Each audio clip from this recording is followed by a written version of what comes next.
خونے جگر سے رنگی دھرتی ہی جہانے معروف بنتی ہے صدر علی وقار۔ جب حجاز کی فضائیں صدائے حق سے مشک آمیز ہوئی تو ابلیس کے چیلوں کا ہاضمہ خراب ہو گیا، جس کے باعث اوائل میں ہی ترویج اسلام مختلف الانواع رکاوٹوں کی نظر ہونے لگی۔ جبر و بربریت کا بازار گرم ہوا، ہر طرح کی حدود کو پامال کیا گیا، متعلقین اسلام سے ہر ناجائز رویہ جائز قرار پایا۔ حالات کی نزاکت کے پیش نظر حکم ربانی کے آگے سر خم تسلیم کرتے ہوئے رنجیدہ دل، بھری آنکھوں اور جاری سسکیوں کے سہارے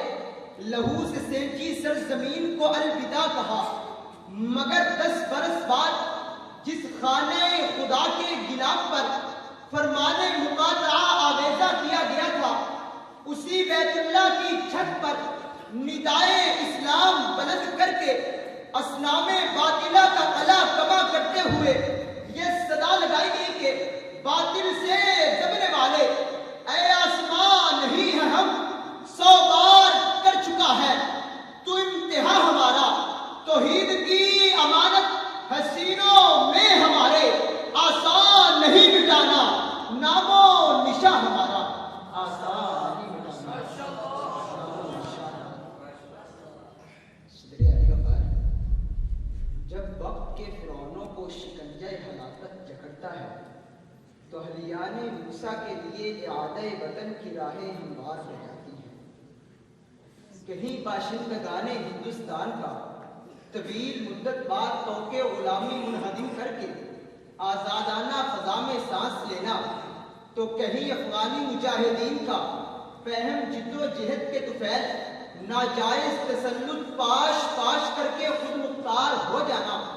کہیں تصرف بیت المقدس کے غلیظ خواب دیکھنے والوں کے سامنے مظلومان فلسطین کا نبرد آزما ہونا، تو کہیں ظالم سماج کی آنکھوں میں آنکھیں ڈال کر